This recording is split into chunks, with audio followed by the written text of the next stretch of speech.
नमस्कार, मैं गौतम गुलाल। आज हम बात करने जा रहे हैं कि बिहार में जो अभी सियासी समीकरण जो चल रहा है और बिहार की जो राजनीति में उठापटक हो रहा है और जिस तरह से नेताओं की बयानबाजी चल रही है। अभी हाल के दिनों में उपेंद्र कुशवाहा ने कह दिया कि बहुत सारे जो जदयू के नेता हैं वो बीजेपी के संपर्क में हैं, बड़े बड़े नेता।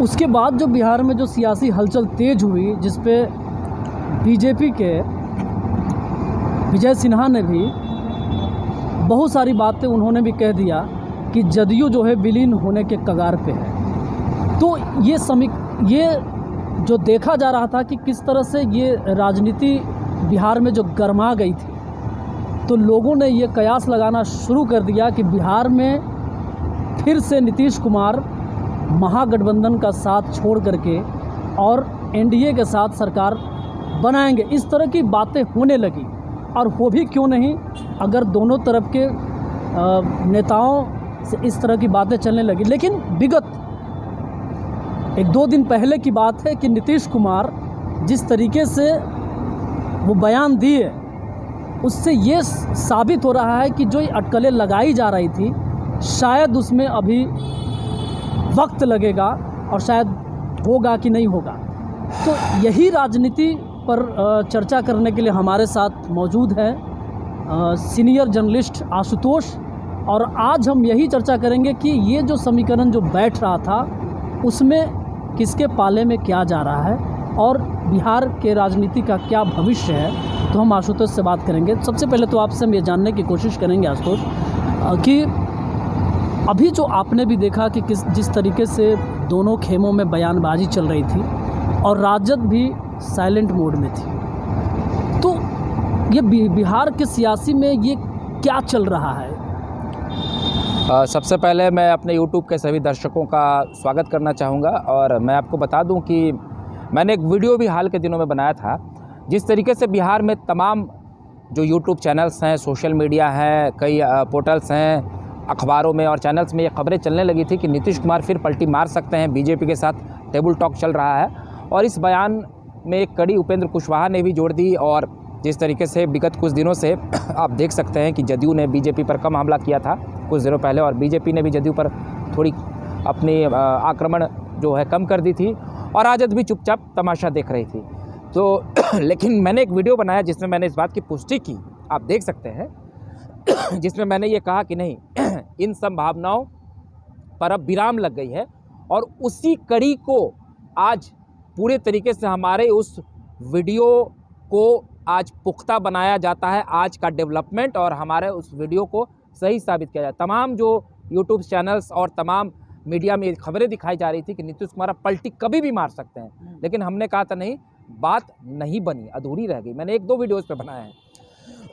आज क्या हुआ दरअसल, बीजेपी की 2 दिवसीय कार्य समिति की बैठक दरभंगा में चल रही थी, और विनोद तावरे जो बीजेपी बिहार के प्रदेश प्रभारी हैं, उन्होंने एक प्रस्ताव पारित कर दिया कि अब नीतीश कुमार के साथ बीजेपी भविष्य में कभी गठबंधन नहीं करेगी।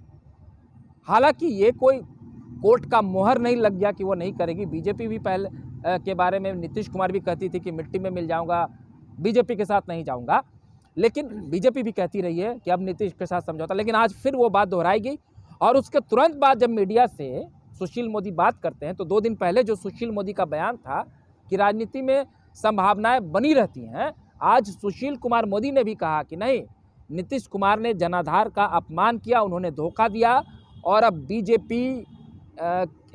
बीजेपी के लिए नीतीश कुमार के सारे दरवाजे बंद कर दिए गए हैं। और सुशील मोदी ने यहाँ तक कह दिया, बहुत बड़ी बात कह दी, उन्होंने कहा कि नीतीश कुमार अब बोझ हो गए हैं, राजनीति में बोझ हो गए हैं, अब उनका जनाधार बिल्कुल नहीं रहा।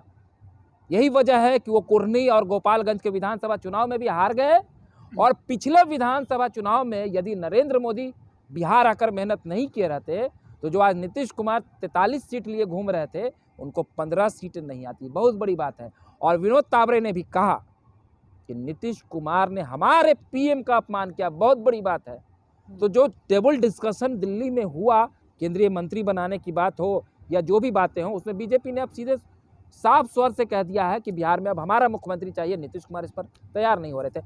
अब नीतीश कुमार को लग रहा है कि वो राष्ट्रीय राजनीति की तरफ जाएं, बिहार में वो क्या करें, लेकिन नीतीश कुमार ने ऐसा लगता है कि तेजस्वी प्रसाद यादव को भी ठेंगा दिखा दिया, क्योंकि राजद के प्रदेश अध्यक्ष ने ये आधिकारिक बयान दिया था कि जनवरी माह के अंदर आते आते तेजस्वी मुख्यमंत्री बनेंगे और नीतीश कुमार राष्ट्रीय राजनीति की तरफ अग्रसर होंगे। शायद यही वजह थी कि कहीं हो सकता है कि जदयू ने एक शगुफा छोड़ा होगा और प्रेशर पॉलिटिक्स की होगी कि मैं पलटी मार रहा हूं, तो तेजस्वी प्रसाद यादव भी डर गए, भयभीत हो गए और उनकी पार्टी के भी बयानबाजी कम हो गए और अब तेजस्वी प्रसाद यादव बैकफुट पर है। तो नीतीश कुमार को लग रहा है कि मुझे मुख्यमंत्री बने रहना है, स्वतंत्र रूप से मुझे राज करना है। बीजेपी ने तो पत्ता खोल दिया, अब बीजेपी आक्रामक तेवर में है और बिहार में अकेले दम पर सरकार बनाना चाहती है। ये एक बात मैं इसमें पूछना चाहूँगा कि अभी कुछ दिन पहले की बात है, जब उपेंद्र कुशवाहा इस तरह से बयान दे रहे थे तो बीजेपी हमलावर नहीं थी।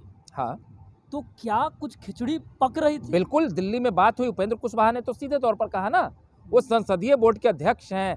हो सकता है उपेंद्र कुशवाहा पहले ये सोच रहे थे कि उन्होंने जब पार्टी का विलय कराया तो नीतीश कुमार से उनकी भी कोई डील हुई होगी। वो ऐसे ही तो पार्टी लेकर नहीं चले आए थे सिर्फ एमएलसी बनने के लिए, वो तो कहीं भी बन जाते, कुछ उनकी भी बड़ी राजनीतिक महत्वाकांक्षा होगी।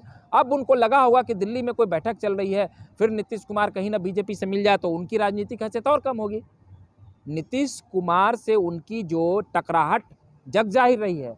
नीतीश कुमार जब एनडीए में थे, जब दोबारे आ गए थे, तो उपेंद्र कुशवाहा फिर भाग गए और उन्होंने अलग रास्ता अपना लिया था।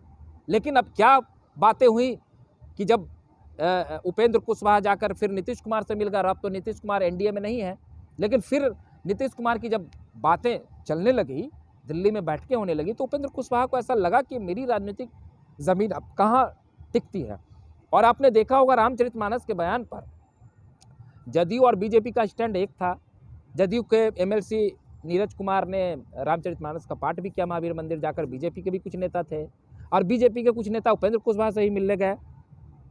तो जिस तरीके से नीतीश कुमार बिल्कुल चुपचाप हो गए थे, वो समाधान यात्रा पर निकले, तेजस्वी नज़र नहीं आ रहे थे। तेजस्वी भी बिल्कुल, कहाँ तेजस्वी बड़े मंच पर खुद भी फीता काटते थे, आक्रामक थे और उनके जो कई विधायक जदयू पर तंज कस रहे थे और नीतीश कुमार पर तंज कस रहे थे, वो भी शांत हो गए। उनको भी डर लगने लगा कि नीतीश कुमार कहीं ना पलटी मार दें। और कुछ गुप्त सूचनाएं मिल रही थी कि रेल मंत्रालय को लेकर बात चल रही थी, 2-3 मंत्रालय नीतीश कुमार ने मांगा, वहीं बीजेपी ने कहा नहीं अब हमारा मुख्यमंत्री होना चाहिए।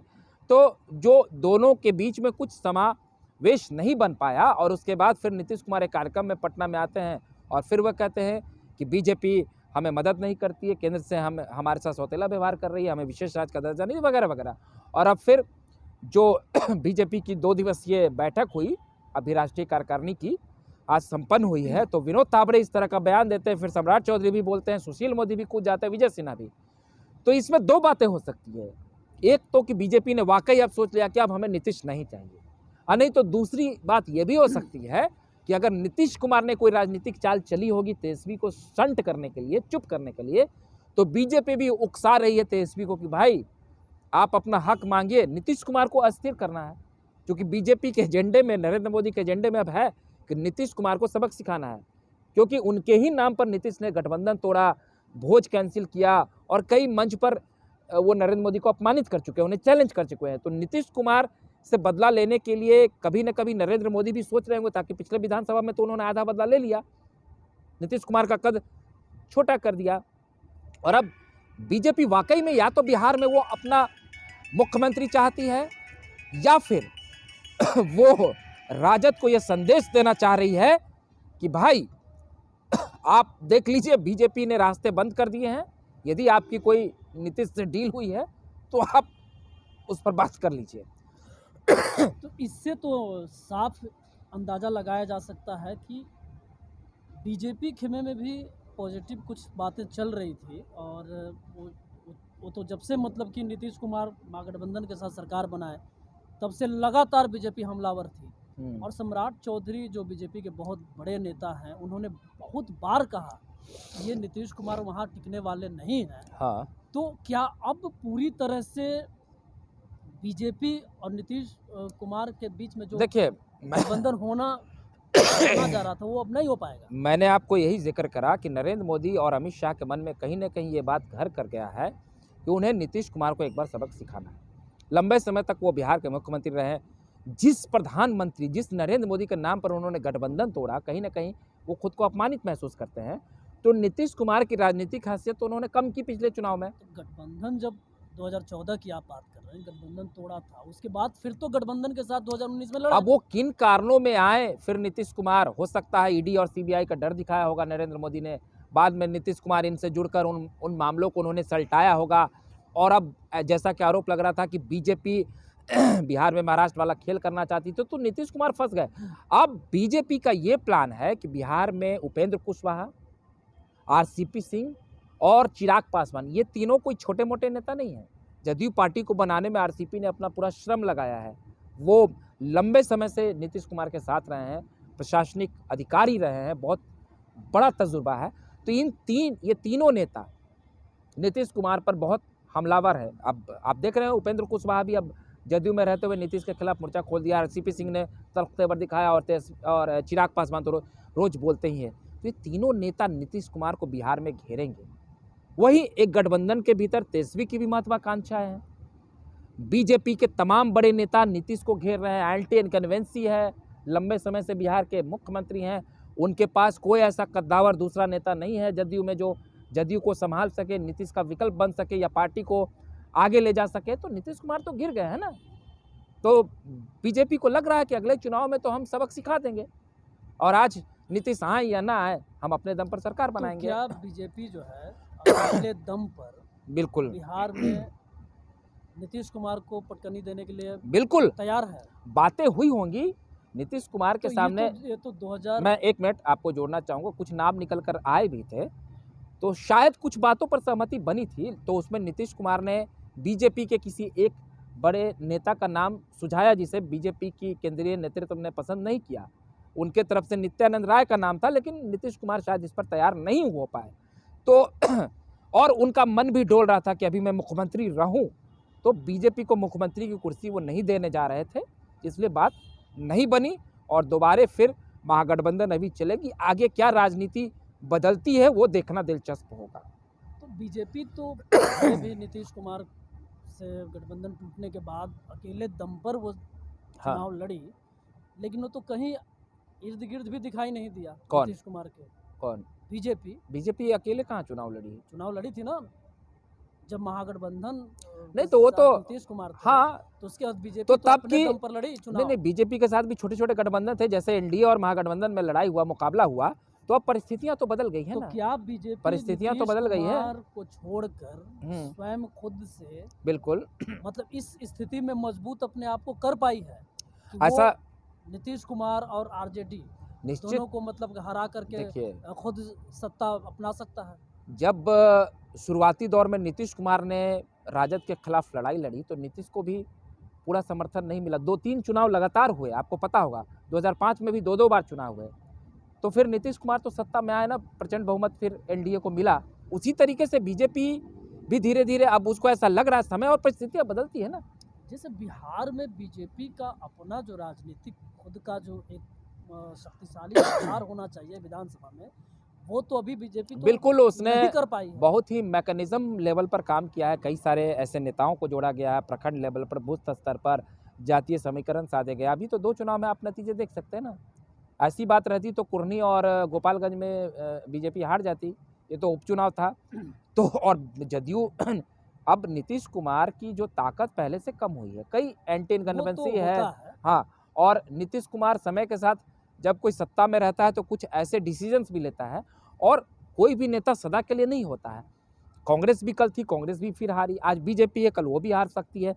तो जदयू है, तो अब बीजेपी को ऐसा लग रहा है कि मैं, चूँकि राजद के जंगल राज और नीतीश कुमार के कुछ कारनामों को लेकर हम भी चुनाव में जाए, और उसे ऐसा लग रहा है, देखो कोई सत्ता में आए या ना आए, हर दल को, हर पार्टी को ये लगता है कि मैं सत्ता में आ सकता हूँ, मुझे लड़ना है।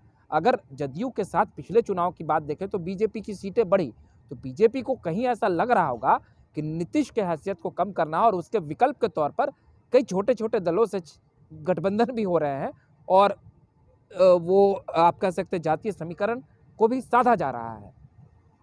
गौतम, तो मतलब कि पूरा लब्बो लुआब है कि नीतीश कुमार अब शायद बीजेपी के साथ नहीं मिल पाएंगे। हाँ, फिलहाल ऐसी स्थिति फिलहाल लग रही है। ऐसी स्थितियां बन रही है और महागठबंधन के साथ ही वो सरकार चलाएंगे 2024 तक।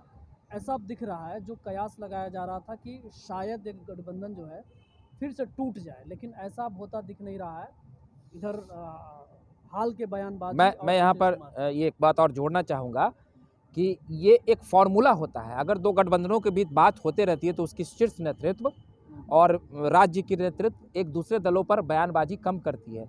तो आज बीजेपी ने बयानबाजी जोरदार तरीके से हमला बोला, वहीं केसी त्यागी ने भी कह दिया। उसके पहले प्रदेश प्रवक्ता नीरज कुमार ने कहा, उन्होंने जहर उगला, बोला कि उनको बुलाने कौन जान रहा है और बीजेपी की को ऐसी बोलने की क्या ज़रूरत है, और बीजेपी कौन होता है जो जदयू के बारे में बोले। और केसी त्यागी ने तो यहाँ तक कह दिया कि हमने बीजेपी को धोखा नहीं दिया, हमने उनको रिजेक्ट किया। फिर नीतीश कुमार से भी ये सवाल पूछा गया, उन्होंने भी कुछ उल्टा पुल्टा जवाब दिया। और इधर बीजेपी के नेता, बड़े नेता सुशील मोदी ने भी बहुत भड़ास निकाला। तो कुल मिलाकर अगर कोई बात होती तो इस तरह की बयानबाजी नहीं निकलती। गौतम, तो कुल मिलाकर बात आशुतोष ने बताया, जिस तरीके से पूरा जो चल रहा था मामला विगत दिनों और बिहार की राजनीति में जो उठापटक दिख रहा था, और ऐसा लग रहा था कि कुछ खिचड़ी पक चुकी है, अब उसको दुनिया के सामने आना, बिहार के सामने आना बाकी है। लेकिन ऐसा अब नहीं दिख रहा है। अब दोनों तरफ के जो नेता हैं एक दूसरे के खिलाफ ज़ोरदार तरीके से हमला कर रहे हैं, तो ऐसा नहीं दिख रहा है। लेकिन राजनीति है, राजनीति में कल क्या होगा कोई नहीं जानता है, क्योंकि बिहार में तो आए दिन कुछ ना कुछ इस तरह से होता रहता है।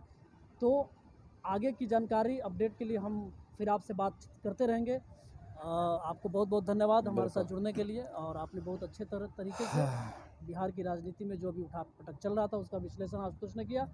तो अगर आपको हमारा ये वीडियो अच्छा लगा हो तो आप हमारे वीडियो को शेयर करें, फेसबुक पेज को लाइक करें, फॉलो करें और यूट्यूब को सब्सक्राइब करें। बहुत बहुत धन्यवाद।